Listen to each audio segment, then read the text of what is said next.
Would you ever let your child change genders? I think this transgender ideology is demonic and from the depths of hell. That doesn't mean I'm against or hate transgender people. If you want to be trans and you want to chop off your nuts and your breasts, do it as an adult. I mean, we were never given that option growing up. I know it's possible. I think it may be a new technological innovation, right? Yeah, and I think that's what's so scary. I have a lot of friends in Boston. You know, Boston is a medical hub in America, and several friends who are plastic surgeons. And just in the past 2-3 years, they've confided in me when I asked them and I've consulted them, what the hell is going on in America right now with all these transgender surgeries happening, with minors being targeted? And they're like, Choe, I gotta be honest with you, man. I have never seen a rush.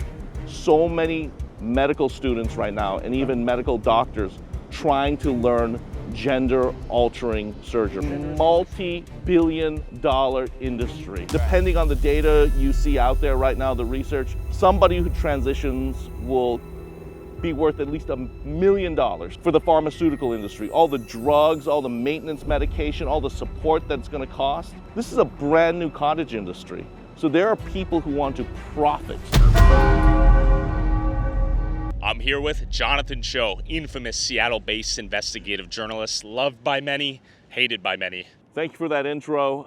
Yeah, I've been in the business now, the news business, for 20 plus years. It's rapidly changing. I worked in corporate television news for a lot of the big players, but now I'm independent. And you know, a lot of my stuff is on online, on social media, and that's where you and I met. Yep. And I'm primarily my day job senior fellow at Discovery Institute in Seattle.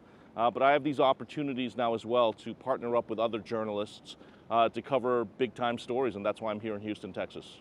Okay, Jonathan, I wanted to meet up with you in Seattle because I saw you were balls deep covering the nitty gritty, dirty nonsense out there. Yeah. A lot of stuff people were afraid to touch.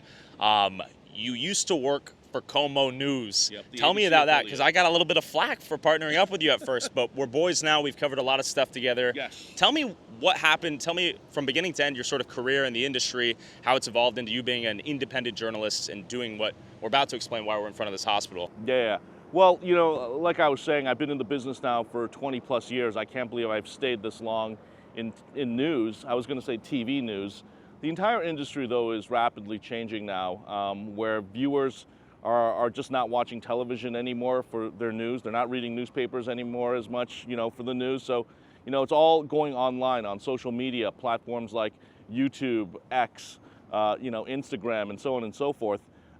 So getting back to what happened to me, it's been about 2 years now since I was fired from Como News, the ABC affiliate in Seattle.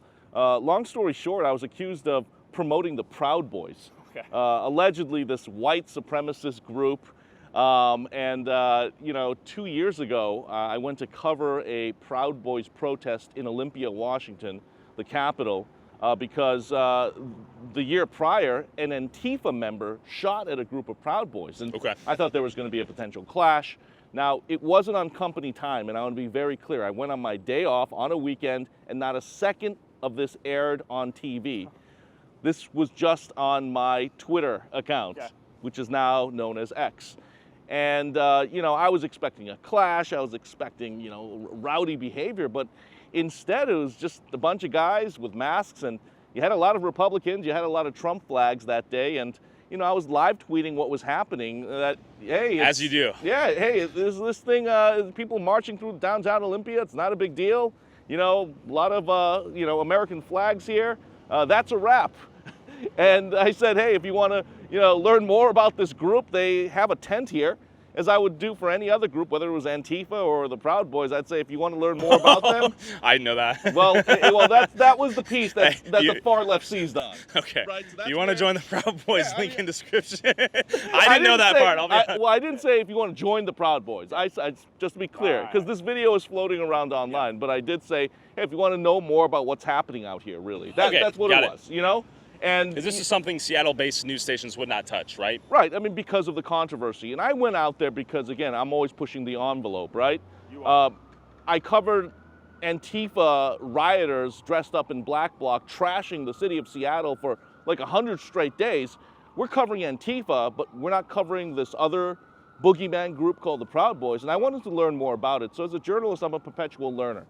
I'm always trying to learn more about topics that I'm covering, and I wanted to learn more about the Proud Boys, and that's why I went. So what I did was I used an iPhone, Yeah. I covered the march, and one of the marchers had on a speaker and was playing music, and apparently it was music used by Nazis back in the day. I didn't know that. Oh, so you cut the audio of Nazi music. Well, what I was accused of doing was essentially taking a recording off a CD and burning it into my I story. see. That didn't happen. What I did was, like right now, if somebody was playing a speaker with music, diegetic video sound, yeah, it'd be picked up, natural sound. And I put some photos and video over it, not thinking anything of it.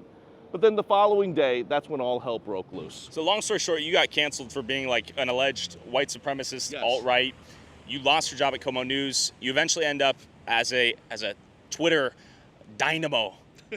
I know you do a variety of things, but I saw you on Twitter recording yourself in like a homeless camp, talking about the homelessness problem in Seattle, the drug problems, and general decay of a beautiful city. Yeah. I saw you balls deep. And we're here in Houston today, right in front of a hospital, a children's hospital, right next to another children's hospital. Why? Well, Why did you come down to Houston? Why didn't we come up to you in Seattle? Well, good question, because you're always welcome in Seattle. But, I'm here in Houston, sent by City Journal and Manhattan Institute.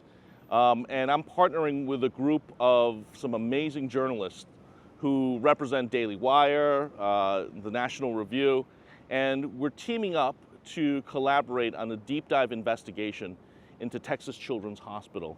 Right now, the Attorney General, Ken Paxton, has launched a Medicaid fraud investigation because the hospital allegedly billed for transgender procedures that they weren't supposed to do. So the guy sort of leading the charge right now is Christopher Rufo. He's one of the most influential conservative activists and journalists out there in America right now. And I'm part of this team now, and my job this week, over the course of the past few days, was to hold the doctors and the CEO accountable by demanding answers and getting our questions answered. So I saw a video of you last night on Twitter at the hospital, the Texas Children's Hospital, in some parking lot being accosted by multiple cops, a few employees of the hospital, and they trespassed you for what? For taking video, apparently. You didn't even enter the building. Actually, just to be clear, I went into the hospital for like 5 minutes to use the bathroom. I didn't take any video inside. Yeah. So I go in the bathroom and I'm walking out and I just want B-roll of the sign. Okay, And as I'm leaving the parking lot at Children's, three security guards, 2 Houston police officers, as well as the head of security come out and accost me and demand that I go back into the hospital with them to do some paperwork. Sure. So I've seen enough horror movies before, okay, where you don't go to the back room, okay, for numerous reasons. And on top of that, this hospital has allegedly been chopping up kids. So I'm like, I ain't going back in there. So obviously, these people don't tell you why they want to take you. They just assume the average Joe would just follow them. But I'm like, I know my rights. I'm like, I'm not going. Sure. Why do you want me to go? Well, they basically said you're going to be officially criminally trespassed. Yeah, it looks like they're trying to get you a felonious trespassing charge, right? Yeah. So they're trying to throw the book at you, bait you in, but you didn't go. I didn't go, so I stayed there and I said, hey, if you're going to criminally trespass me, I'm an adult, you can just tell me. But they're like, no, we need to call the sheriff. So they contacted Montgomery County Sheriff. The sheriff deputy came, I did some paperwork, and I'm now banned from that children's hospital location for the next 2 years. Okay, so we are in front of a different children's hospital, I think, right next to the hospital, right over there, one of the branches where you are now banned for 2 years, I just learned. This thing went kind of viral on Twitter last night. Yeah, 1 million views. That's good. Yep. But I want you to explain the situation. So is it 2 doctors engaging in some foul play here? Is there an entire section dedicated to children changing genders? Set the stage for us why you're even investigating this hospital. I know you typically cover stuff in Seattle. This is a bit of a jaunt for you. You came down here to Houston. I saw this blow up because of you. Tell me what's going on here in this Houston hospital. Okay, just to be clear, sorry, I didn't mean to. Yeah. You can ask me again. Do you want me to mention their names? The doctors? Yeah. Sure. Okay, well, let me. Allegedly. Yeah, the reason is it's kind of sensitive, so I don't know if you wanted to put it in. I mean, it's out there. But I just want to make sure I get the pronunciation. That's it. Okay, we can always bleep if it's truly lawsuit worthy. And just for context, I jumped straight into this with very little to no context of what's going on your end. I was like, yo, Jonathan, we got to have you on this little podcast we're building. Little did I know you were on a secret mission in Houston, stirring up trouble.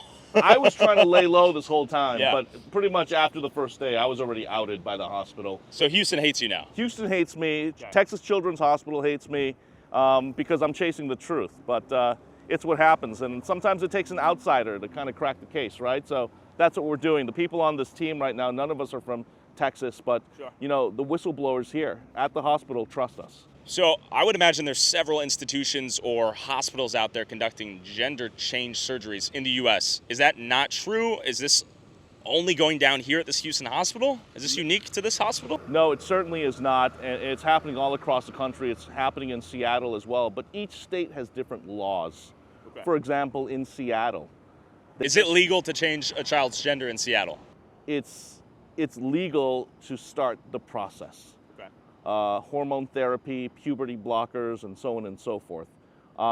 And what's crazy in Washington State is that due to Senate Bill 5599 being signed into legislation, basically if a minor wants to start this process of transitioning, they don't have to tell their parents. Whoa! Yeah. So no parental consent needed? None. Interesting. None in the state of Washington. And that's what's so problematic for critics, child advocates. So let's say I watch a compelling TikTok. I decide I want to go into the hospital in Seattle. I can go get hormone replacement therapy, chop off my genitals. What are we talking here? Well, there's levels to this, right? There are levels to this, but you can start the process of puberty blockers. And my mom and dad would never know? They would never know if you don't tell them. Yep. That's groundbreaking. And that's why the state is now being accused of hiding children. Kidnapping kids from their parents. And that's why in the state of Washington, this is just my personal opinion, if you have a child right now that's struggling with mental health issues, this is probably a state you don't want to be in right now, especially if they're thinking of, if you're against any type of transgender procedures or gender altering care. So a minor in Washington could go to a hospital right now and get hormone replacement assigned to them without their parents ever being notified by the hospital or the state. That's correct. And what they choose to do from there, again, is between them and their doctor. That is the law. SB 5599. Look it up. Okay. I'm going to look it up. All right. So. And you're going to pull up the names of the two doctors that you're more or less not in agreement with here. Well, they're being investigated. And so, for context, I met Jonathan here like 2 hours ago. We just went up to the endocrinology building of the Children's Hospital. You're trying to get an interview with the two doctors. They're not there anymore. Well, they're not in today. And that's the problem, right? First of all, as soon as we started looking into this week, the process as a journalist is you go to their PR team, right? Texas Children's Hospital, like all hospitals, have a PR team. I went on the page and I contacted their two top PR executives. No response. I go back online yesterday and the PR page is completely down. Got it. So you went in there to have a conversation with them. They weren't there. So we left. I didn't even know it was happening, but I was your backup cameraman because I had your back. So I wanted to... But I wanted to split if things got weird.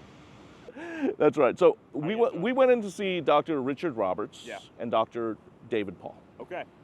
So those are the two names. They are the two doctors in the pediatric endocrinology departments, and they're the ones now at the center of this Medicaid fraud investigation. So I watched this whole Vice documentary on this, and it got a lot of heat. In the state of Texas, it is illegal to change your gender as a minor, or just as an adult, or just in general? As a minor, to do these sex change procedures. Got it. And my colleague Christopher Rufo broke the story last year.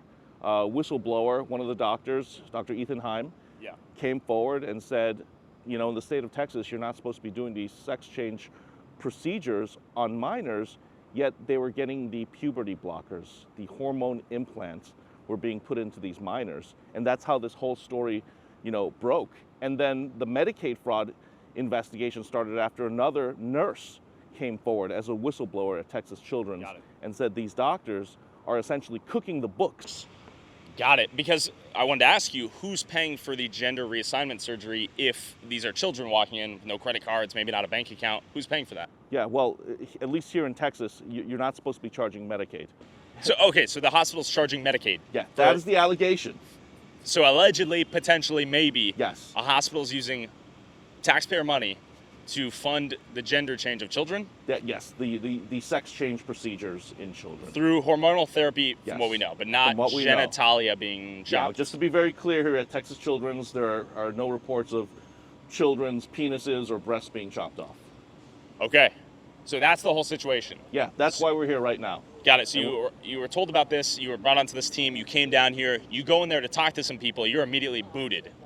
Yeah. I mean, that's like the story as we know it, right? You didn't Yeah. even really get in or talk to anyone besides like the fact that people are so amazed that a journalist walks up to a hospital is immediately booted. Yeah, all we were doing is asking questions. Why? I don't know why they're so afraid of questions.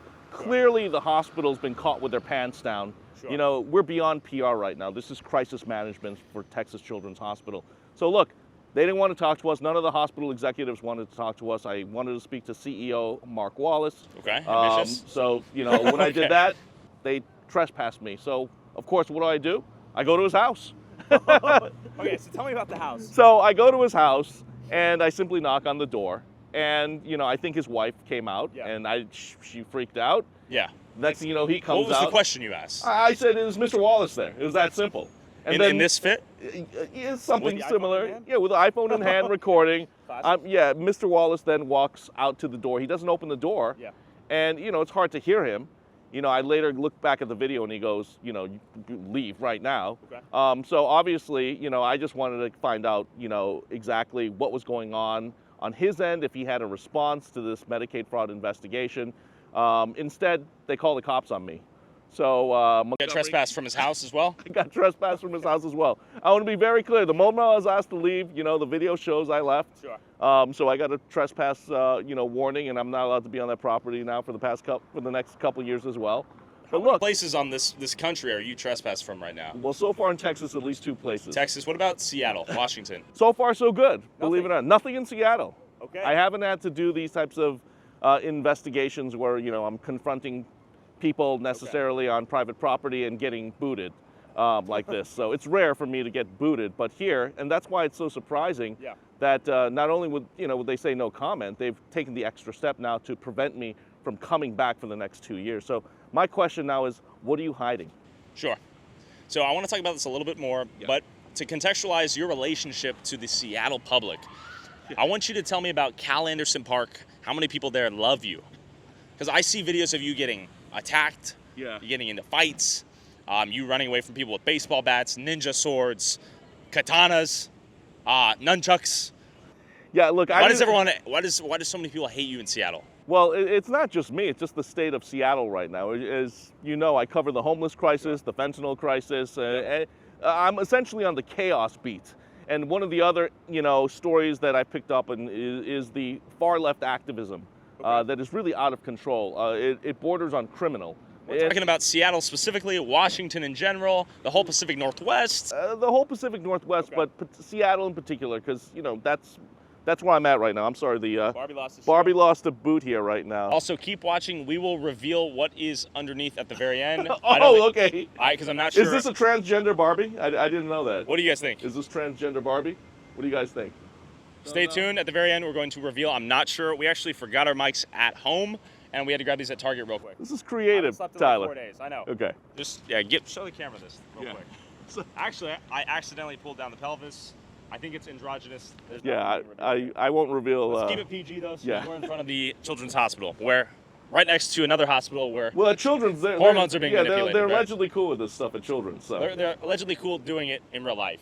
Yeah. So that being said, the far left activists, as you call them, you occasionally call them what else? I mean, you have a few nicknames for these guys. Yeah, I mean they're losers, especially the ones who commit crimes and who vandalize the city. Sure. You know, but a lot of them are aligned with Antifa. Okay. You know, a violent militant group that essentially, in my opinion, they're a bunch of domestic terrorists. And what they do is they go around the city and, you know, they protest and they latch on to protest movements like Black Lives Matter.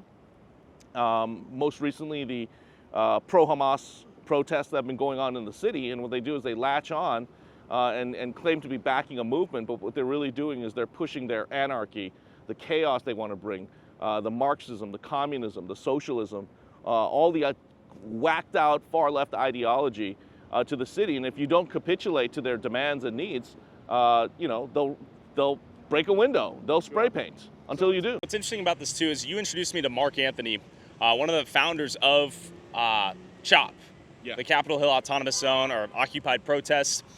One of his main gripes with the whole situation was it started about Black lives, and then he said the LGBTQ plus community conquered it, took it over, made it about them.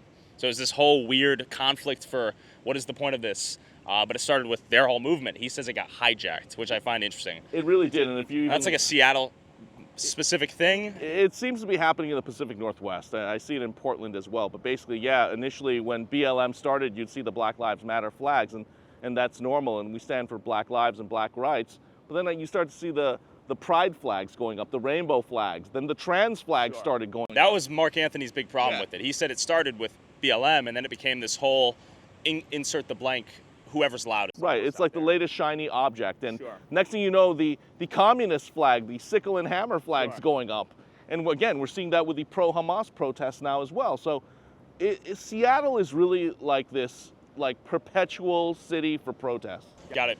And I would call it the protest capital of America. Almost, arguably it is. There's a Seattle protest network, and if there's ever a cause, especially that aligns with the far left or these militants, they'll be out there marching. And they're going to be doing that this summer, again, for whatever is under the sun right now. Okay. So you were not born in Seattle, though, right? No. Where are you from originally? I've spent most of my childhood and adult life now in Chicago and Boston. But really, I'm a Boston kid. I've lived in Boston now for 20 plus years. I'm in Seattle, of course, now, but I did live in Boston for 20 plus years. So I kind of have that East Coast, in your face mentality. I'm down. You're a ballsy man. Hey, people call me a masshole, so that means we're just direct. We're here to fight, and for me, in terms of journalism, it translates into chasing and fighting for truth. You're a frontline soldier for truth. I'm a grunt. I'm a street grunt, man. I'm a guerrilla journalist, basically. And I think you love it. I do. This really gets me going every single day, especially when we break that big story or uncover wrongdoing in a community. And in your opinion, the situation with the transgender situation, is that a moral indignancy? How do you see what the Texas hospital is doing, or even some health institutions across the nation performing these gender-changing surgeries on the youth? Would you ever let your child change genders?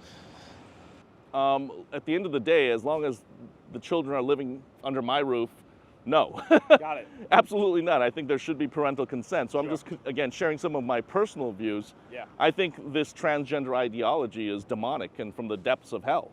That doesn't mean I'm against or hate transgender people. Look, here's my position.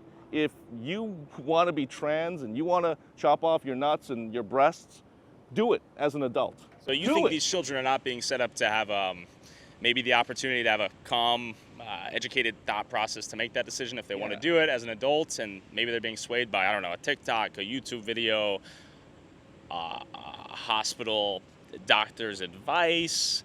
What do you think? You think these children are being manipulated, or some of them actually want it and then come to regret it?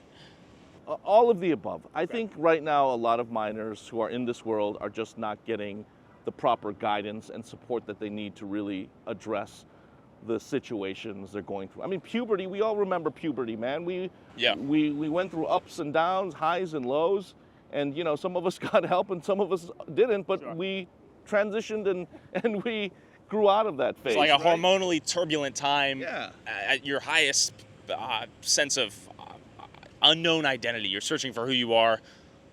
Go to the hospital, change your gender. Seems a little bit rash for. I mean, we were never given that option growing up. I know it's possible.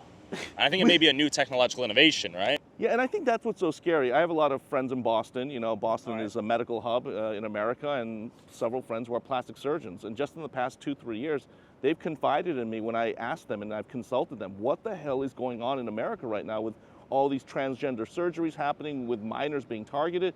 And they're like, Choe, I gotta be honest with you, man. I have never seen a rush. So many medical students right now, and even medical doctors, trying to learn gender-altering surgeries. The demand for it is a multi-billion-dollar industry. Okay. Depending on the data you see out there right now, the research, somebody who transitions will be worth at least $1 million. Got it. for the pharmaceutical industry, all the drugs, all the maintenance medication, all the support that's going to cost. This is a brand new cottage industry. So there are people who want to profit off of this transgender movement. So we have a massive medical industry boom being born out of this, people capitalizing on gender dysphoria, maybe feeling like they don't belong in their own body, especially with kids. Is that your big moral qualm with it? Yeah, at the end of the day, if you're an adult, you do what you want to do. Sure, You know, I would agree. I respect you, and Appear however you want to appear, exactly. in my opinion. Yeah. You want blue hair, you want pink hair, do it. You want to be LGBTQ, do it. Of course. You want to do transgender surgeries, do it. But if you're a minor, come on. That's the line being crossed. That's the line for me. Got it. Are you religious? I am. Okay, what are you? I'm curious. I've never talked to you about this. And that's why, yeah. I mean, I wouldn't say it's religious. I mean, for me, what's really important is my Christian faith. Okay. I consider myself a follower of Jesus. So everything I do at the end of the day, despite my coarse language, I really don't care. Sure. I'm just being passionate in who I am. Yeah. Don't judge me on that, but really judge me on my actions. I consider myself a follower of Christ, and also everything that I do now, chasing the truth, advocating for the little guy is part of my calling. Okay.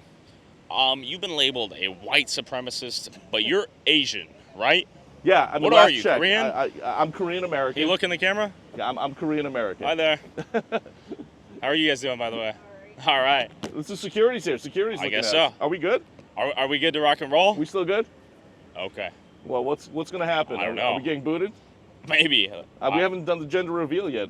Ah. Why don't we keep going until we get booted? Okay. So we talked about, have you gotten approached with katanas, nunchucks, fists? You've gotten into several fights too. Can you tell me about some of your brawls? Because these are more or less public now, right? Yeah, I mean, the last one was crazy. I was at the University of Washington covering the Hamas encampment that took over for several weeks, the entire quad. Okay.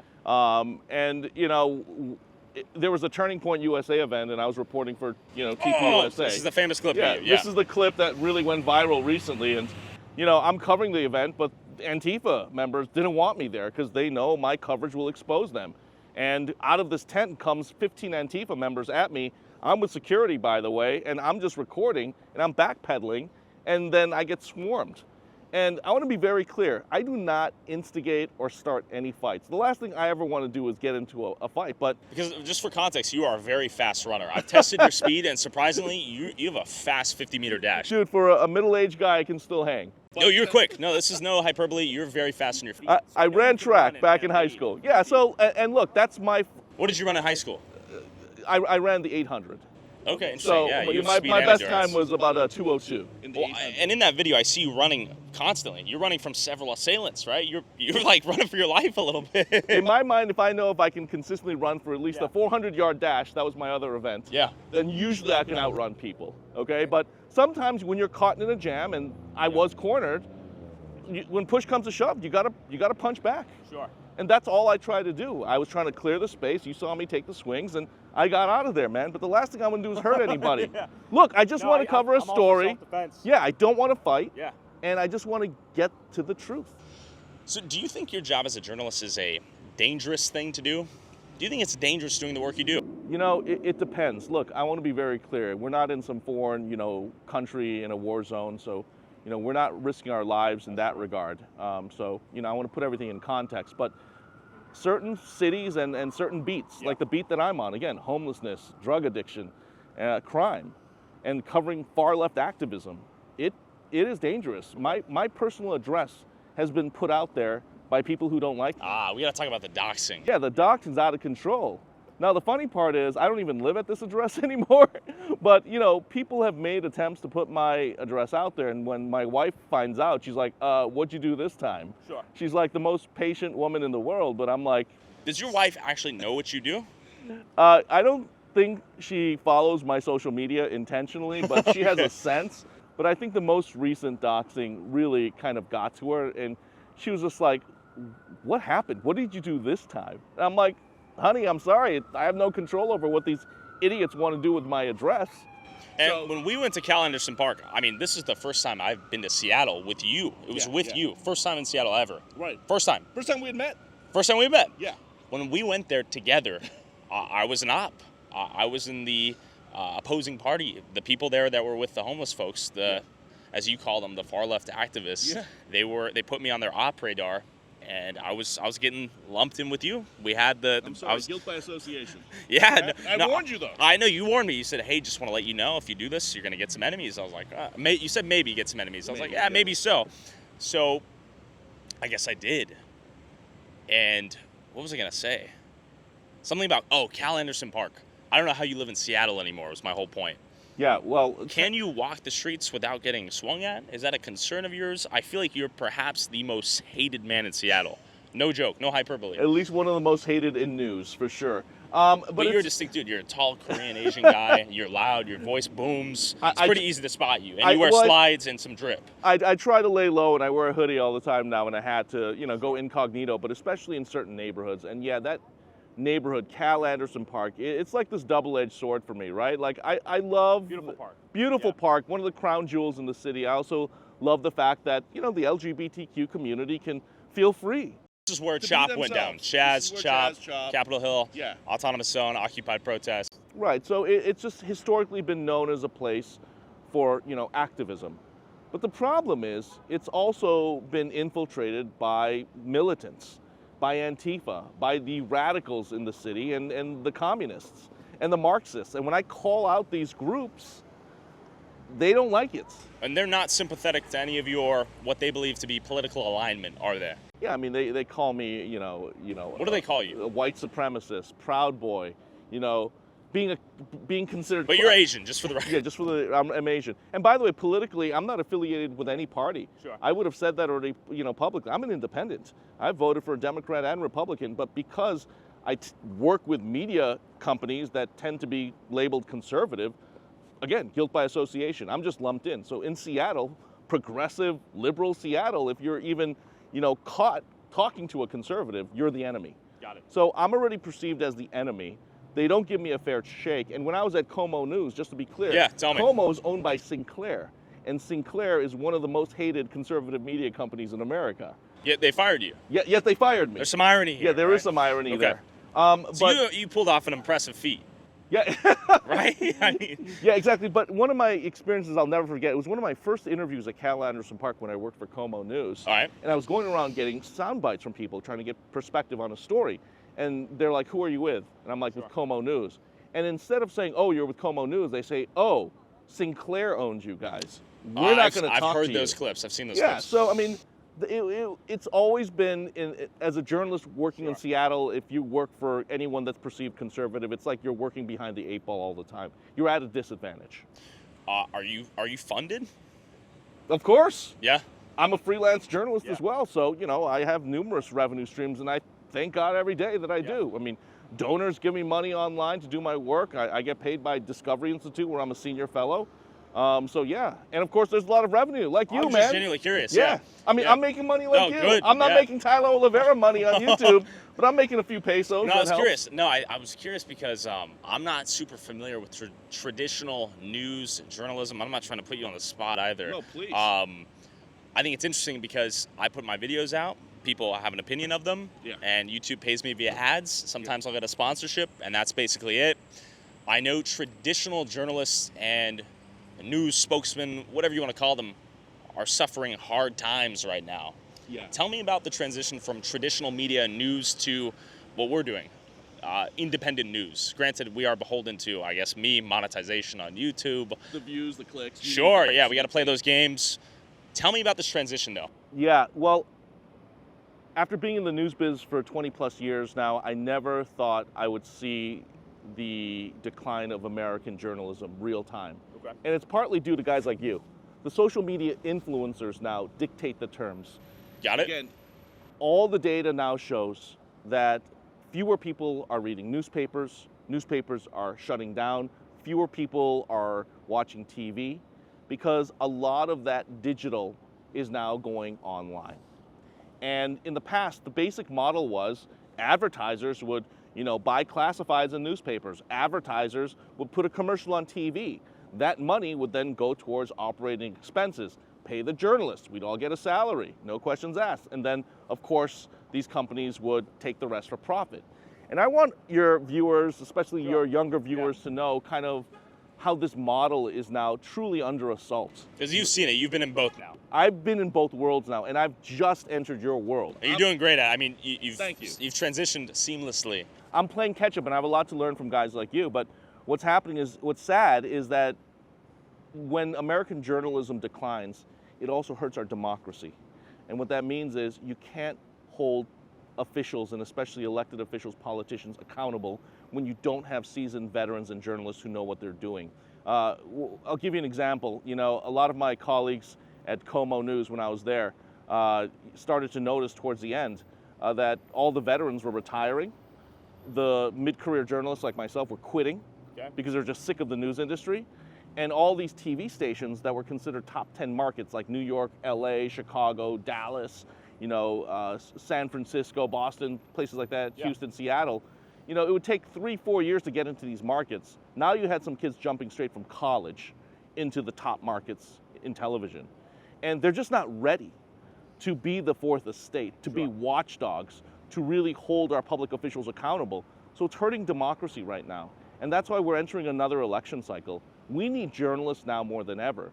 And unfortunately, people are no longer just turning to TV news and newspapers, but there's an opportunity, right? There's an opportunity now for influencers, for journalists who are going independent to now leverage social media. And if you look at all the numbers now, most Americans get their news off their phone. Sure. So whoever can figure out these games will be allowed to share whatever's going on. Yeah. But the catch-22 is just like traditional media was subject to the gatekeepers, right? Yes. We're subject to the algorithm and whatever it intends on censoring. Yeah, I mean, I'm going to tell your audience, I've been banned from TikTok. Oh, okay. Yeah. That was quick. It was really quick. and How long did you last? Like a week? I was up to like 40,000 followers in like 3 months. Okay, that's quick. But suddenly I had all these, like bans. You can't even discuss certain ideas or topics. Yeah, anything trans. When I was covering the trans protests or anything trans ideology, it would get like banned or like flagged.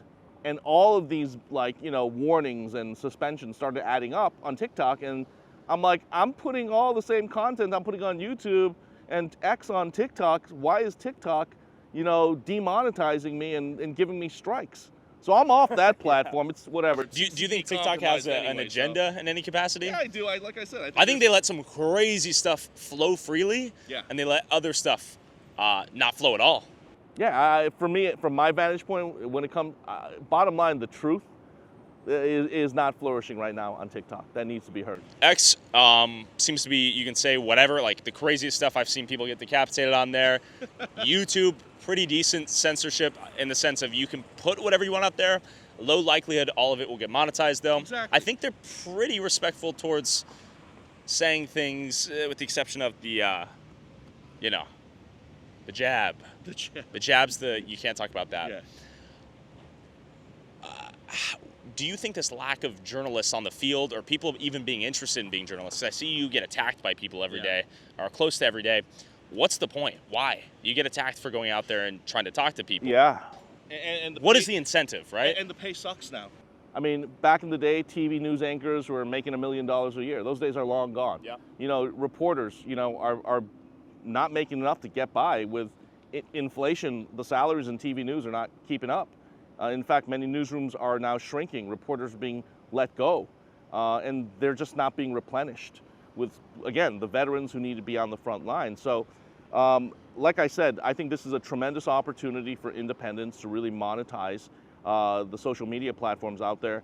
Also, to be entrepreneurs, to think differently.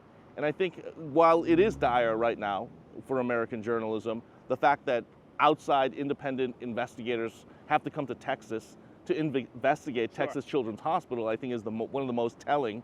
But at the same time, it's such a tremendous opportunity right now. Yeah, I guess slap on the wrist to me because I had no clue this was going on. Yeah. You broke quite the crazy story.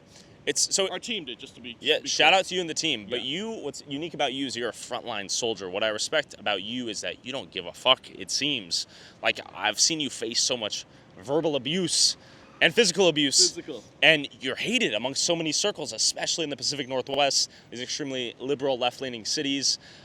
You still go. It almost fuels you. Yeah. You're like a modern-day gladiator. Like somebody said recently, when I'm getting so much hate, and I know I didn't do anything wrong. Yeah. I know I'm just simply exposing the truth, and I have a paper trail, and I keep receipts. It means I'm over the target. Sure. It means I need to keep going, keep pushing. And like I said, for me, I mean, this lifestyle, this line of work isn't for everybody.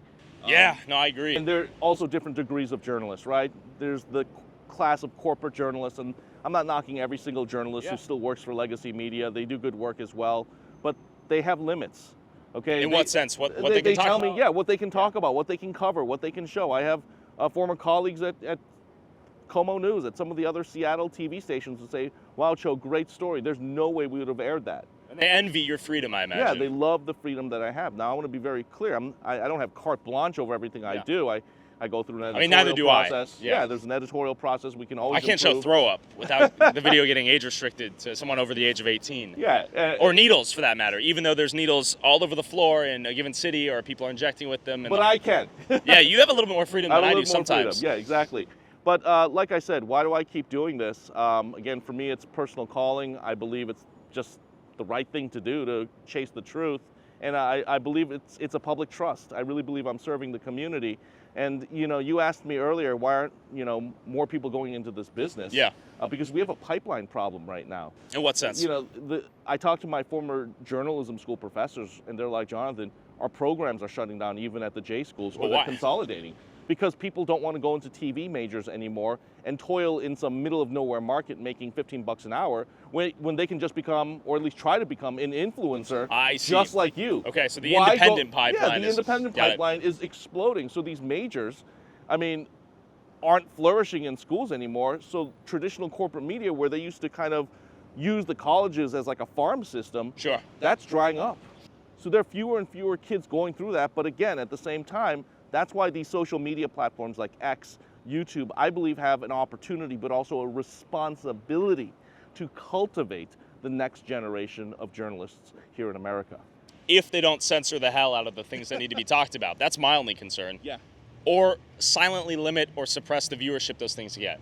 Yeah, look, like you said, I think YouTube does a decent job. A lot of my stuff gets on YouTube, doesn't get flagged, but just can't monetize Sure, it. which is fair. That's an advertiser issue rather than a platform. Because at the end of the day, this is still a business. Yep, yeah. People still need to make money. YouTube is owned by Google. It's a multi-billion-dollar industry and is beholden to shareholders. So are these TV stations. Sure. They're not independent. They're not all family owned anymore. They're owned by corporate conglomerates who are, again, beholden to shareholders. But at the same time, I think the most important social media site right now for news is X.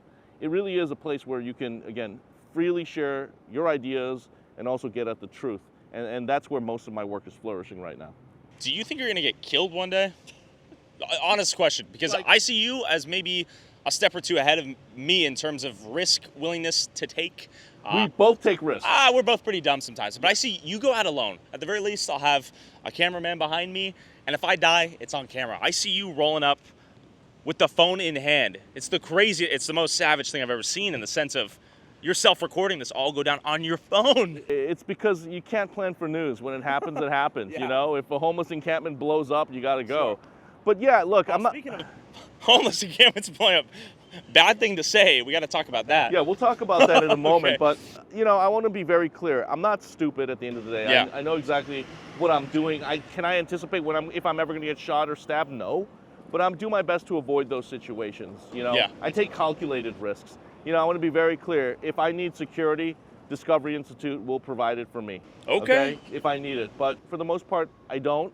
And I feel like the security guards a lot of times can't keep up with me. Okay, I saw the clip. Your security guard was getting thwacked in that clip, and you were running away, getting a few blows in. You got out of there pretty cleanly. He got rustled. In fairness, he was kind of my decoy, and he took the hits for me, and he did his job. He earned his money that day. Yeah, he was just your stunt dummy. Yeah, exactly. But I know for the most part, the vast majority of people I can outrun. So and just for context, I've been a little bit, just trying to watch my six the whole time because we had security guards immediately pull up. Yeah, we're the security guards. We kind of have a live audience. We're definitely going to get kicked out of here at any point. Yeah. But just wanted to establish for the audience that we've been watched at all angles for a number of minutes. So I can't even speak now. I'm just a little on edge. We ended up on a Reddit thread, on Hassan's Reddit thread last time. We got ops filming in 20x zoom on their grainy iPhones in the distance. Okay, yeah. I didn't know that. But that's part of the fun of being out here in it. That's why we got this table set up shop. And holding Barbie dolls as mics, I'm sure attracts attention too. Okay, the reason we have these though is because we forgot our mics in my garage, and I learned that you were covering this transgender situation.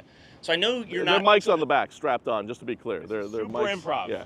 And I'm not sure. He also has 2 hearing aids, by the way. So he is disabled, gender ambiguous. Black Ken, or is that his name now? so. I don't know what his name is. Sorry. And I mean, Blue-haired, trans. yeah, blue-haired. I guess maybe not trans. We're not sure. Yeah, we're not sure. There's another one in a wheelchair on the back of the box. There you go. Um, I'm sorry. Keep. no, this is good. Election cycle's coming up here. We got presidential 2024 election. Who are you going to vote for? I don't want to say Okay. because I'm an independent. I'll just leave it at that. And also, I actually haven't made my decision yet. I'm still processing a lot of things, but I'm very open about my personal faith and so on and so forth. But when it comes to politics, all I want to say is I'm an independent, and I might have to cover these candidates, especially with the DNC and the RNC coming up later. So I don't want to kind of show my cards, and I want to be as objective as possible. But I'll just say this: one of the top issues for me, at least just as an American, is the border crisis. And In what sense? Dude, it's wide open. You've got illegal immigrants Sure. who are gang members coming over and infiltrating camps in America, and they're killing people. They're killing Americans. I saw recently the headline on Twitter: 13-year-old raped in the park, the Central Park. Yeah, it's such a tragedy that's going on right now. So, and again, because it impacts my beat, homelessness, I'm seeing firsthand in Seattle, King County, Washington State, the illegal immigration crisis draining resources from the money, the supplies, the housing that should be going to America's homeless, veterans, men, women, and children. And I think that's extremely problematic right now. That needs to be addressed right away. Do you think that is a technique for a given party to collect votes? If you bring them in and give them some benefits and say, we'll continue to give you benefits, maybe you can vote for us? Is that a technique? All I know is it's a theory that's been thrown around that, hey, Americans, the birth rate is declining. The Democrats want to retain power, so they're allowing all these illegal immigrants to come in and looking at them as future voters. I mean, you're Korean, I'm Portuguese. I mean, he's Russian, he's something German. We have a collection, a melting pot of people from all over the world. Is your big frustration the illegality of it? If so, do you think we need a better immigration process? What concerns you? The lack of vetting?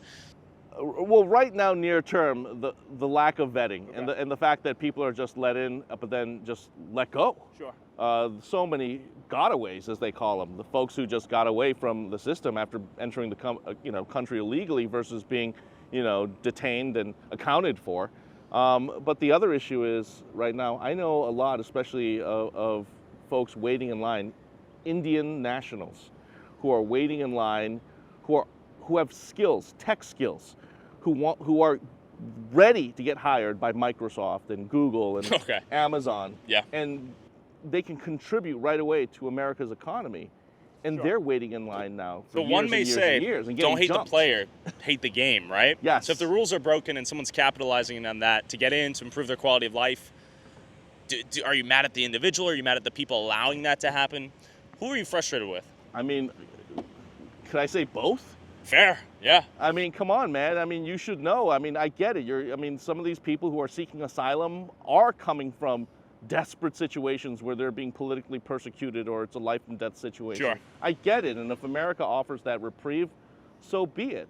But then there are a whole bunch of other people, though, who are coming to America because they just want a better economic opportunity. I think a lot of those people are getting hoodwinked, actually. It's a bit of a bait and switch. I think they come here, a lot of these guys from South America, pulling up from Venezuela to a Chicago winter, have no clue what hit them.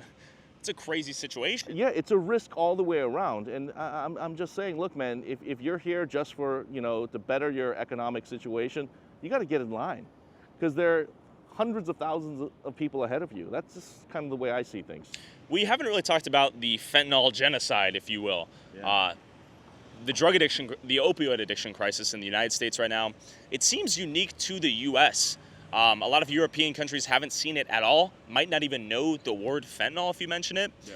Why is the U.S. suffering with fentanyl, in your opinion? Is it a border issue? Is it a post overprescription of OxyContin? I mean, it really how depends did who this you ask. happen? Right? Yeah. You'll have a certain group of, lawmakers, politicians who'll blame the pharmaceutical industry, the Purdue Pharmas for, the doctors, the hospitals for overprescribing opioids. I get it. That definitely contributed to it. But then there's what's happening at the street level. And that's what I see every single day. Talking culture. We're talking about Places like Portland, Seattle, places that, Los Angeles, San Francisco. places that criminalized drugs instead of Vancouver. dealing, exactly, Vancouver, BC, places that are just out of control right now. Record overdose deaths. Leading cause of death Math. for adults under the age of 40 in Yeah. 37 states right now. But I think Fact check me. big picture. Sure, what's even more insidious, and I've talked about this, and I'm glad more media outlets finally are starting to address this, is that the cartels, the Mexican cartels, are taking advantage of the porous borders. But the cartels are working in conjunction with the Chinese. And the Chinese are sending over the precursor ingredients to make the fentanyl. The cartels get it. And there was a recent report, there was a recent federal bust. Chinese nationals washing the money, the drug money, for these Mexican cartels. Interesting. So there's this vast partnership and network targeting America right now. This is all by design. You think And so? I do. Yeah. And from the Chinese vantage point, look, we're not on the best of terms with the CCP right now. Sure. We saw what China did with COVID. They immediately shut down the entire country. Nobody could get out, and you barely saw any traces of COVID once they decided to crack down. Sure. If they wanted to do that with the fentanyl production and all the ingredients, they could do that right now.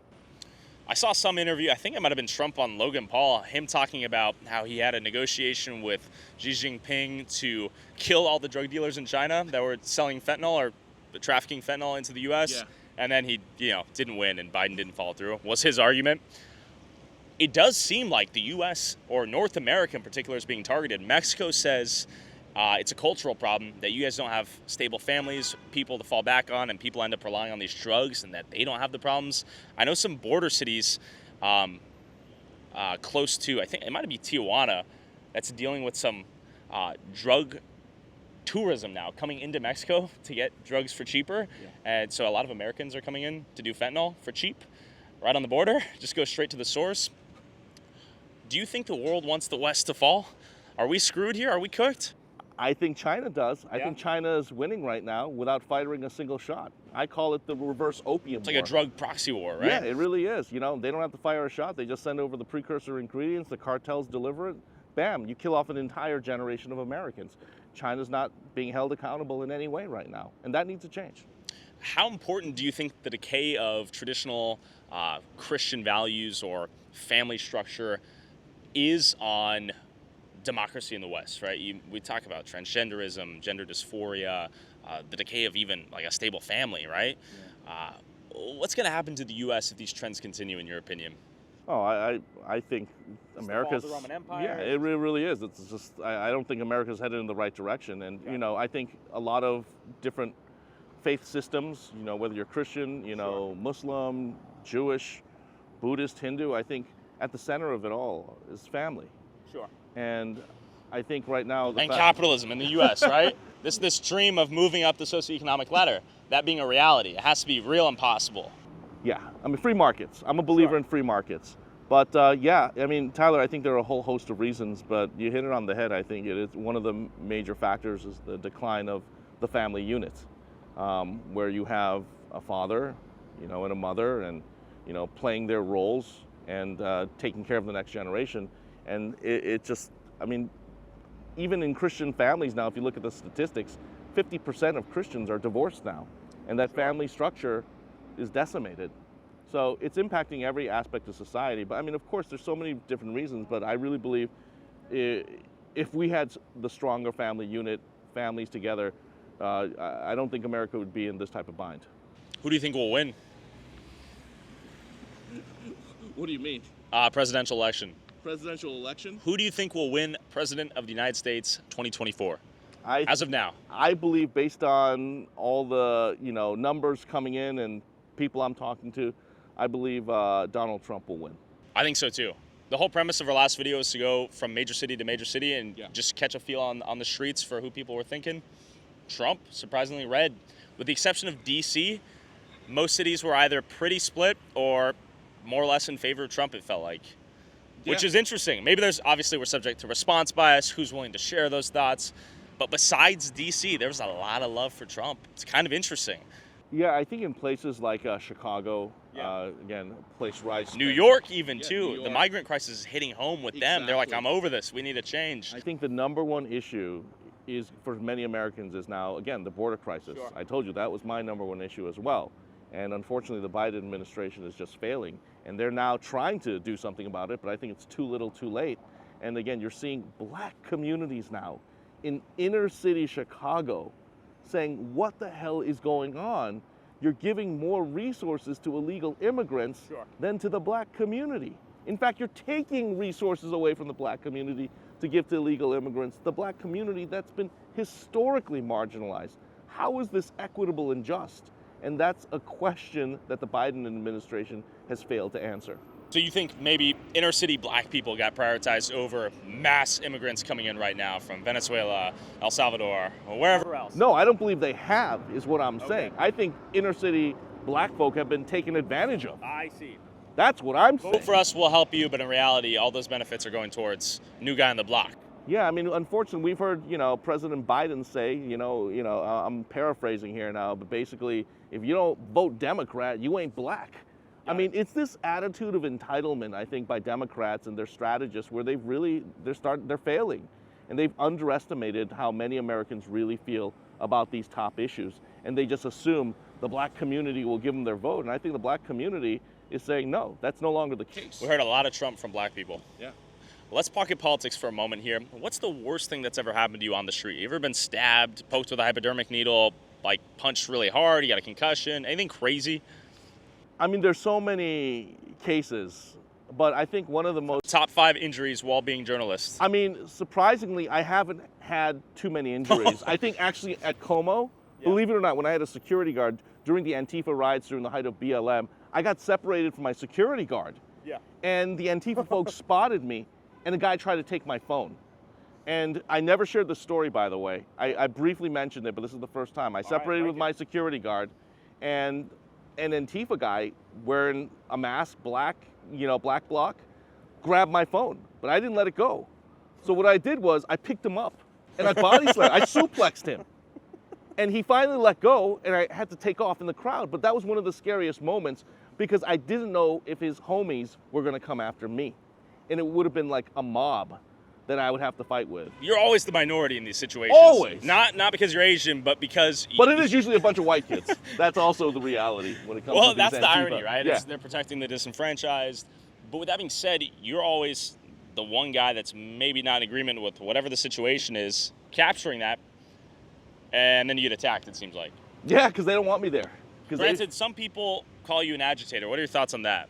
that's their You're opinion. an agitator. I mean, they could label me the same too when I pull I mean, up to... if they call, using an iPhone to record what's Pretty happening, low-key. agitating, fine, then I'm an agitator, but that's all I do. And you also go in there pretty discreetly too, right? You have a mask on, a hat. You don't even make your presence I known. don't wear masks anymore, but I wear a hoodie, a hat, and I usually lay back. Got it. Okay, and I'm trying to record. Now, if there's something big happening, I'm not afraid to mix it up and go into the crowd. I advise against that because you just don't know. That's when you can get stabbed or shanked or whatever. But yeah, I take precautions, so I don't consider myself an agitator at all. Now, do I trigger people? Just my personality, both and do, right? yeah, we both do. Just my presence, sure. What I respect about this is, I mean, I feel like you're willing to participate in the story a little bit. You're willing to get in it to get the truth out of it. You're willing to take a punch, give a punch back. It's kind of a new age. You're a fully evolved journalist, in my opinion. You're Yeah. not willing to just take a hit and say, oh, I work for Fox, I got to take the hit. Or, oh, I work for CNN, you got to get beat up. Or if I work for Legacy or corporate media, I can't go in and cover the story. And I think for me, the reason why I take these calculated risks is because I know that the entire story is not being told unless you actually go in there and get it yourself. And that's ultimately the risk reward that I kind of weigh every time I approach a story that involves some form of danger. Did you do anything for January 6th? I did not. No, okay. So just for the record, I wasn't there. Yeah, I I'm was just curious, I was in my living room and on the couch watching everything develop. Yeah.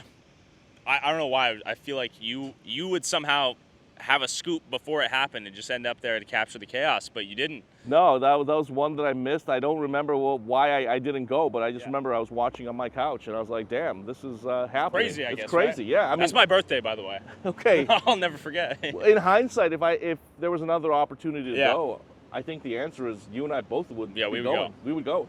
Do you think if Trump loses, there will be another January 6th? I think so. Yeah, maybe by Antifa. Maybe. Wait, If Trump wins, for sure. Yeah, is that what you asked me? If Trump wins or I Trump asked the loses? opposite. Oh, I'm sorry. If Trump loses. Yeah. No, I don't think so. Yeah, interesting. I don't think so. I think. I think some craziness is going to happen either way. That's what I'm a little bit Should we make a spooked for. wager either way? Who on the wins record? or the outcome? The outcome based on who wins. I think if Trump wins, there will be mass protests, potentially a riot on the Antifa side. I think if Biden wins, there will be mass riot / protests on the Trump side. I'll bet $100 on a crazy outcome. I bet. Okay. I think Trump's going to win. Let's just assume Trump wins. I don't think. Well, yeah, I think something will happen.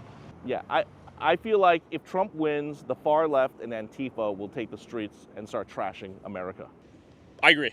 That's what I believe. Okay, we're in agreement on this. Okay, well maybe we can't wager on it. Yeah, actually, I think we're on the same page. Okay, we're on the same page, and we think what's going to So happen. if there's a young man or lady out there watching, inspired by the courage, the tenacity, the determination you have on the field doing your journalism, is there any advice you have for an aspiring journalist? Would you even suggest it as a job? It seems like a hard life. I've only been doing this, whatever you call, YouTube pseudo-journalism for a year and a half. There's a lot of ops out there. Yeah, look, if you look at journalism as a job, I'd say don't do it. Don't get in the field. But if you feel like, you start writing or broadcasting or going out there covering a big story, and it's just like you love it, you enjoy it, and it doesn't feel like work, Yeah. pursue it. I mean, Tyler, I know what we do every day. We grind. We're spending long hours in front of the edit bays, and we're out It's a taking lifestyle. risks. Yeah. It's a lifestyle, and I love it. And it's so rewarding.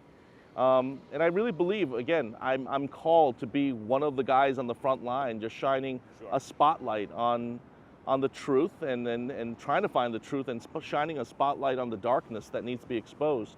So I look at it as, if I don't do it, who would? Okay, that's what I was going to ask. I feel like for you, it seems almost some level of civic responsibility. And I feel the same. If you're not going to go out there and capture it, who will? Yeah. Maybe there's someone out there, but they might not do it the best way or tell the story the best way or the most shareable. It just might not be a job well done. I know you can get the job well done. I have faith in my own abilities. Yeah. You know what I mean? Like, Yeah. I feel competent enough to go out there, even if it's being covered. I feel like sometimes you got to have a little bit of variety of people with cameras covering the same thing. Yeah. Everyone has a different take / sees it differently, even just through the lens, the way the shot's composed. I think it's important to have a lot of people out there covering these things. Yeah, so I'm totally against diversity, equity, inclusion. Let me say that for the record. I'm totally against DEI. I know you're not talking about that, That's not what I meant. right. But just to clarify, I'm with you. We need mass coverage of right important events. and different perspectives to see it from a different angle and worldview and lens. Okay. Makes this pretty cool. The citizen journalism, Yeah, right? and that's why what I'm going to be doing in the next year is I'm working on a startup as well. I'm kind of breaking some more news. I'll be working on a citizen journalism startup where, citizen journalists, young journalists, independent journalists could start funding their own work through a donor model. Oh, shit. For example, I'll have 3 different stories out there, but based on, who wants to fund it, whichever one gets triggered first. Interesting. It's like kind of a Kickstarter type of model, a GoFundMe for journalists. So that's something that I'm working on right now, and I think it'll also solve the problem of news deserts, right? The lack of news coverage in these smaller markets. Because I get calls from, butthole Washington, middle of nowhere, saying, hey, come and cover this controversy happening at my city council meeting. I'm like, dude, it's 3 hours away. I'm not going to get there. Well, they'll say the Seattle TV stations won't come. Yeah, exactly, because it's 3 hours away. Sure. But imagine if you had the locals trained up and, supported, or a journalist from outside the market can get funded to travel 3 hours and go cover that and spend about a week there. I think that could change the community. That's an interesting idea. Yeah. So like a sort of news node, a signaling tower in every small town, every territory on the country, maybe on Tyler, the we're earth. looking for investors. So Oh, I'll let you shit. know that. You can get it on the ground floor right now. Okay. $9.99. We'll talk afterwards. Okay. That's interesting, though. I do find it interesting. The auction-based concept or the funding thing. The funding, I mean, it's all about Needs to be execution. worked out, but yeah, it's interesting. There's so many different ways. In concept, though, everything needs coverage. Everything needs coverage. Yeah. That's the bottom line, and that's why I don't mind sharing this with others. I want different ideas, and that's why I keep talking about journalists now as entrepreneurs. You can no longer just rely on your news station or your newspaper to back you and support you, especially stories that are controversial. Sure. Stories that nobody wants to touch with a 10-foot pole because they're going to lose I would argue what advertisers. you're doing on this is highly controversial in many circles. It is, especially And I'm since- wondering if Big Pharma's going to kill you. Do you have any fear and concern about that? No, I don't, but I also I thought you were going to talk about why there's been such a lack of coverage for this Tell me why. Texas Children's Hospital story here locally. It's because I think a lot of the local media outlets are, tied to Texas Children's Hospital, and there's a conflict of interest. For example, if you show negative coverage of potentially one of your biggest, funders or partners, that doesn't look good. I don't know if you've ever felt this. Me personally, it took us so long to go to San Francisco just because we would visit so often. And I was like, this hits kind of close to home. I don't want to shit where I sleep, metaphorically. But then I was like, nah, we got to go down. It's our duty to capture what's going on here. Do you feel like that's the case with some journalists here in general? Have you ever felt that? That's a good point. I personally haven't, because I'm not beholden to anybody throughout my career, and that's why I'm independent now. Yeah. But I mean, that's a good point. I have no doubt there's some locals here who have ties, and look, let me be very clear. These are all allegations right now, thrown at Texas Children's, and there's still an ongoing investigation right now. Okay, so substantively, concretely, did they put hormone blockers in kids? That has been alleged by the whistleblowers, that these procedures were happening when they were not supposed to. So that's being investigated right now. That's being alleged by the whistleblowers. And so the whole premise of your story was to ask them their thoughts on what was going on and to give a statement. Simple questions to these doctors. I see. You're being accused of doing this. Would you like to respond? And by virtue of omission and saying nothing and reacting the way they did, it has now become a story almost. Exactly, and it also doesn't look good for them. Sure. Because the most logical question then would be by anyone is, what are you trying to hide? Sure. If you have nothing to hide, you talk about things, right? And you defend yourself. But right now, the CEO of the hospital system, as well as these two doctors embroiled in this controversy, have yet to really make an official statement. Do you think they'll say anything? Not now, not to me. You know that. By the way, the Children's Hospital head of security was taking my photo. So I have no doubt my photo is everywhere right now. I'm surprised here. we're still out here, to Yeah, be honest. so far so good. And what I wanted to ask is, you're a controversial guy, especially in Seattle. Out here, you're not a local Nobody infamous knows who I character. am. You got free Which is reign, great. which is good, right? Yeah, This is how I feel absolutely. going into a new city. There's not a reputation or a preconception built. You're a local infamous journalist, I feel like, in Seattle. Because what you cover and the way you cover it goes against the grain of their political ideology. But Depends. that's why Depends you're- on which side. That's true, but I think that's why you're a valuable force, right? You're an outsider coming in mentally, I feel like. You're Yeah. not born and raised here. You were not born in the culture of Seattle, if you will, and you have an outside take, and it's interesting. Yeah, and I think that's a good point. And I think sometimes you need an outsider to bring about change or to go after stories or ask these questions that maybe the locals wouldn't for all the various reasons that you've laid out. So do you ever go to dinner and people try to attack you with your family, or you ever get spit on? So far, so good. Really? But I have been getting noticed more lately for all the wrong reasons in Seattle. But, you go to a TPUSA event or something like that in Washington, people say, what's up, say, thanks for the work that you're doing. Obviously that gives you encouragement, that keeps you going, but it really depends which circle you're in. The response varies. Do you ever find yourself just swiveling your head when you go out in public? Are you ever concerned? Because I feel like you don't care. Yeah, Like- I don't want to live life like that. Yeah. But the only neighborhood where I do look over my shoulder is Capitol Hill, and when I go into Cal Anderson Park. Okay, that makes sense. Because that's where I've been targeted the most, I'd say, and it's also where the far left elements live. So that's the only place where I'm looking over my shoulder, and that's also when I've been verbally assaulted as well. People make snide comments to me all the time in Capitol Hill I'm walking. Call me a fascist, call me a white supremacist, call me a Proud Boy. You And know, they've graffitied your names. They've graffitied my name. They have my faces on stickers, on telephone poles. People have told me to go kill myself. I mean, it's hilarious. That doesn't get to you. Who cares? Whatever. Oh, we're taking a photo? All right, real quick. do it. Real quick photo. Absolutely. 11:24. We're making good time. We're good. We're good. How you guys doing? Like, exactly. See you guys. Do a police report. They have I to know, file I think our paperwork. clock's ticking. Nobody wants to do that. See you guys. They're like, just let these guys finish and move All on. right, we're back. Yeah, I guess All we're right. chill. All right, we're chill.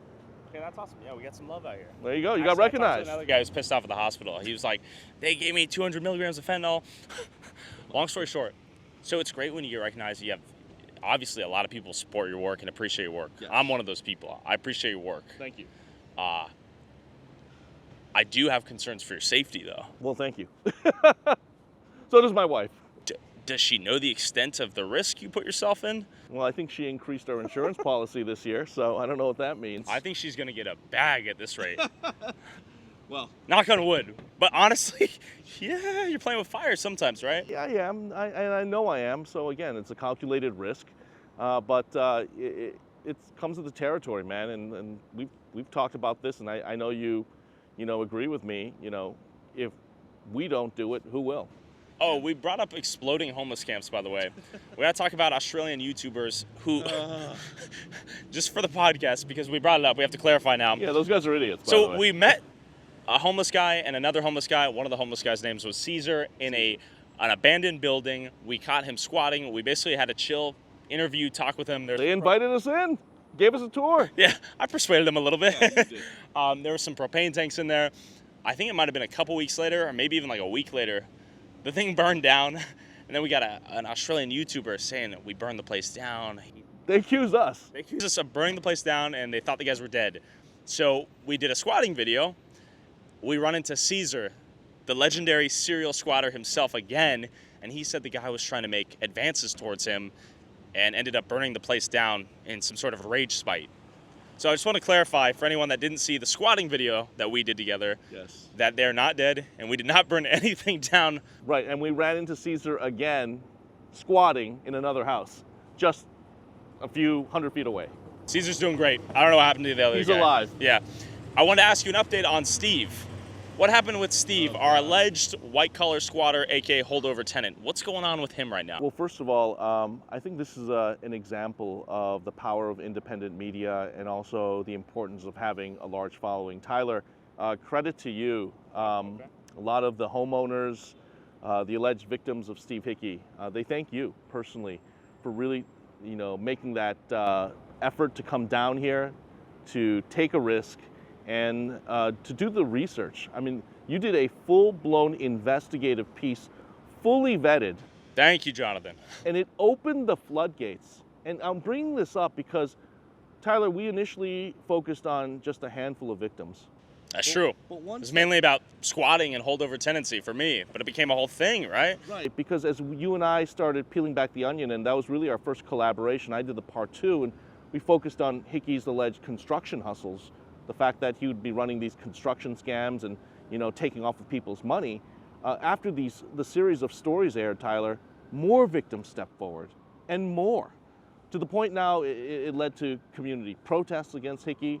Hickey's potentially facing even more legal problems. Sure. He's on temporary leave now from his fire commissioner's position in King County. That's interesting. More allegations. He's been accused now of operating without a state license and using taxpayer dollars to install locks at his own fire department. Sure. I mean, so there have been a plethora, now a wave of new allegations. And my point is, Tyler, if you didn't take the risk and put out that first story on your platform, this never would have opened the floodgates like it has. Okay, likewise. That was a nice little duo. Let's, That was so legit, fist bump bro. to you because, Yeah. you found that story. I was your But- Robin. But you trusted Yeah, me enough that is true. to chase it. And I also trusted you because I knew your body of work and I knew you would vet things all the way. Thank you, Jonathan. And I was concerned, though, because we met him, and he's low-key gaslighting us for like a good 20, 30 minutes. And I'm like, man, maybe Did you see how he tried to Yes. pit us against each other? He turns on me, and calls me the bad guy and says you're the good guy and you shouldn't be covering this story because you're a good guy. I was and know confused. better. He's basically, you're better than this, better than talking to you. And I was like, man, maybe. What are you talking about? I was like, I gotta reread these again. And then I did reread the documents like 5 times. And there's it's like the same there's like thing 500 every documents. Single time. But you came to the He same didn't pay rent for conclusion. almost 2 years. You know, I mean, it became an ethical argument because at the end of the day, he's legally still in there for now until the courts adjudicate otherwise, I suppose, right? Yeah, and we're gonna. But ethically, it's condemnable. Socially, it's absurd. Yeah, I mean, This is what leads to the downfall of a community. Get out of the house until this gets settled. Allow this woman, the single mom with like 4 kids, to move in. Yeah. Instead, she's paying double rent now. Sure. I mean, that situation was so nuanced and weird and specific that it became probably untouchable for random mainstream news outlets, right? It's a unique story that can be told in long form. I mean, the video we put out was like 30 minutes long. It's pretty long. That's a long news piece. But it moved. It moved. Yeah. It did not drag at all. All the twists and turns masterfully put together by you and your team. But likewise. No, thank you. And the good news is, after your first story and then, the second story, several other local outlets picked it up, and it was on the radio in Seattle. And Steve Hickey's now feeling the squeeze. He knows the spotlight is on him, and all his bad behavior that he allegedly committed in the past. People are now coming out, and they're not going to tolerate this. They're looking for accountability. So we'll see what happens. He's still fighting this in court. Sure. Which he let us know multiple times. So let the court handle it. Let the court handle it. But overall, this isn't a story just about this one alleged con man. It's really what you did and what the series did was it spotlighted the broken system in Washington State. And I think that was, the most powerful takeaway from the story. Sure. That you have these innocent victims being taken advantage of by alleged con men because the system isn't there to protect you. Sure. And ultimately, that is probably the most rewarding part so far of this piece. And there's still a lot more twists and turns. Yeah, he's just an example. It's a broader conversation of, I think, a point that I really agree with you on is the lack of public shame. There's no accountability in these cities that are so massive. 1,000 people, and the city's a million large. You screw over one person, you can move on and screw another and do it again and again and again, and no one will even recognize you. Right, and this goes back to what I talked about, local media. Sure. When it's in decline, when it's broken, it hurts democracy. It hurts the community because the media, traditionally known as the fourth estate, the watchdogs, are not holding bad actors accountable. And I think we're about to get booted out of here. It's 11:30. Do you have any news stories that are about to come out besides this transgender story, the Children's Hospital, that the viewers should be aware of? What's coming out next that you can share?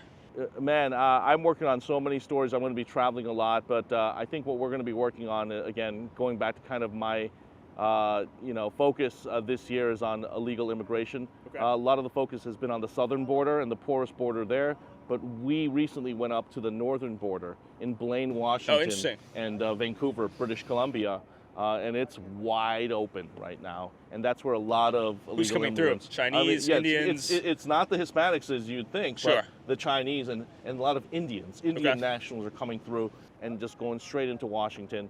And what's crazy is, in many cases, they're ending up in indentured service situations. Such in as? indentured servitude. Give me an example or two to cliffhang this. They owe $20,000 to their smuggler and their handler.